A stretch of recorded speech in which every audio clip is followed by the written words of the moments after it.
most Cinderella runs end up coming to an end. And tonight, the run for the Chicago Blackhawks has come to an end. And honestly, it was a pretty good game.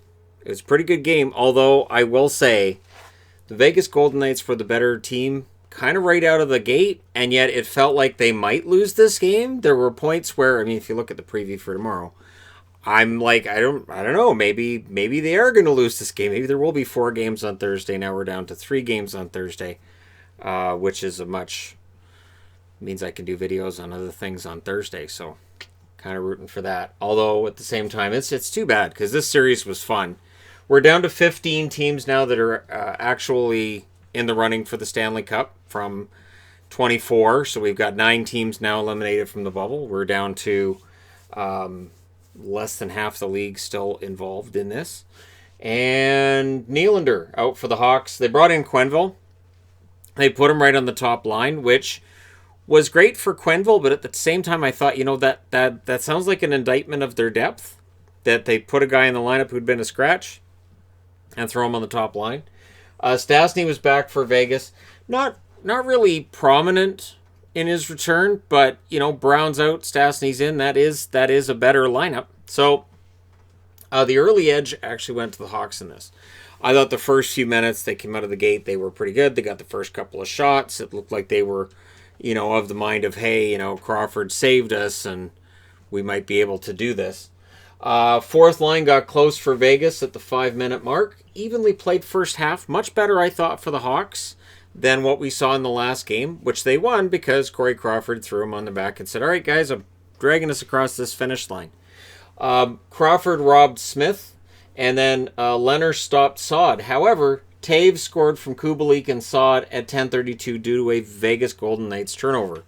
This was not a game that Nate Schmidt's going to put on a resume. This was not a game that Braden McNabb's going to throw on a resume. I think the defense crew in general in Vegas, there's going to be some questions asked of them by Peter DeBoer tomorrow about what were you thinking on that play. Now, it's not a big deal because they don't play again for roughly a week, but at least this gives them something to do some drills about. Vegas's fourth line tried to answer. So again, DeBoer has a lot of faith on that fourth line, throws them on the ice for the hits, throws them on the ice for the momentum swings and all of that. Crawford robbed Theodore. Momentum was with Vegas after that Chicago goal, but overpassing by Vegas with 3 minutes left kind of started costing them. So it was looking for the perfect shot. Can't be doing that. And then DeBrincat gets a goal from Strome and Murphy at 18-19. Nice three-way passing, and it's 2-0. Now, the important thing is get to the break with the 2-0 lead after the first period. Vegas had other plans. Pacioretty gets a goal from McNabb and Carlson in 19:29, and it shows just how fast the Vegas Golden Knights can strike. In the 30 seconds before that goal, you'd have no idea anything like that was coming. There wasn't really an indicator that they were going to get anything. Looked like it was going to be 2-0 after the first, and Vegas once again proves how quickly they can strike. So we go into the second period, and early in the second, likely seizing on what they had done at the end of the first, it is Stone from Carlson and Pacioretty at 57 seconds. They score in the last minute of the first minute of the second, and it made some sense because they were better. They were the better team in each period, but that goal got them even.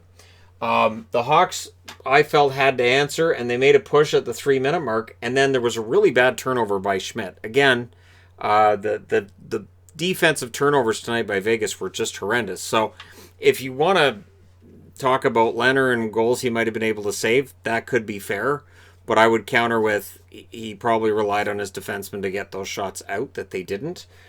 Kane scores from Kajula at 4 minutes and 2 seconds. And then there's a penalty to the Hawks. Vegas gets their first and only power play of the game, and they make it count. This is the thing. You've got to make that count. Martinez scores from Smith and Schmidt at 7:28. That's your power play marker. But the Golden Knights need to stop turning over the puck in their own zone, and they kind of don't.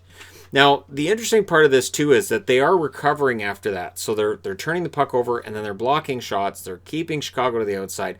They're not allowing a ton of shots, but you can't be coughing it up in your own zone like that. That's a recipe for disaster. Leonard made a nice stop on Connor Murphy. Highmore then ran Leonard over, and I assumed, okay, so Vegas is getting a power play. No.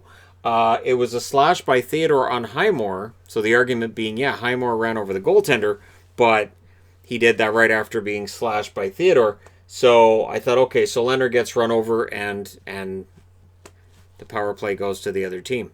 All right, that's 2020 playoffs for you. Really strong power play, but Leonard was saving it. There's a scrum then with 2:23 left. Chicago was playing some desperate hockey.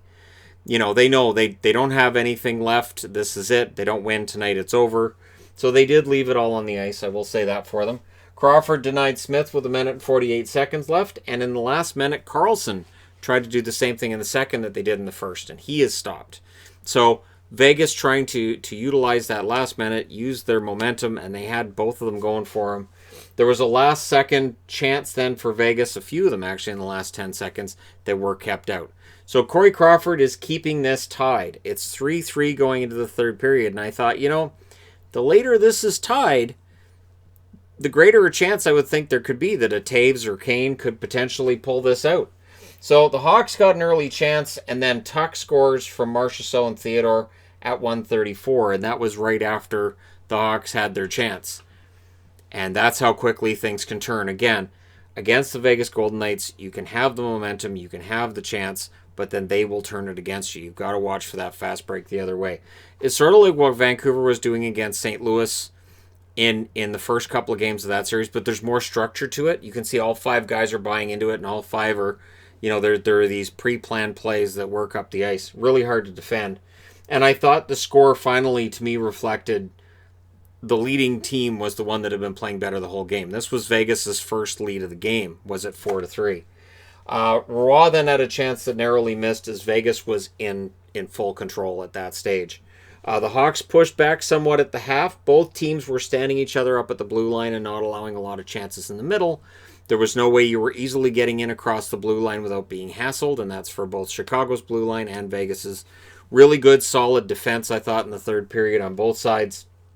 There was a 3-on-2 then. Stevenson sent it wide, but Crawford did look sharp when he was tested in that third period. Again, this is probably Crawford's last stand. You have to think that, in his mid-30s and with his contract as is, he's a UFA this summer, this fall. We don't know what the future holds for Corey Crawford. It's remarkable he's even playing after all the concussion issues he had over the last couple of years. The Hawks created some chances with 6 minutes left. Cousins had a prime chance that missed as Vegas pushed back. Tuck scored, was 5-3, whole celebration, and Jeremy Colton challenges for goaltender interference. And yes, there was incidental goaltender interference where there's a Vegas player right in the crease, and so they took the goal off, and that put the tension right back in the game, because that 5-3 goal, you're like, all right, well, 5-3, Vegas isn't going to allow 2, but 4-3, you're like, yeah, maybe 4-3, maybe, just maybe. So I thought that was an important moment, and Tuck wasn't happy that goal came off. Who would be? The Hawks' pressure definitely still alive. After that goal comes off the board, they did push back, and they did make their best effort to tie this game up. 1:15 left, Crawford gets pulled. There's a timeout, and in that last minute, Chicago threw everything and the kitchen sink at Leonard. Really good chance by Doc late in that period. Again, I thought Kirby Doc played well.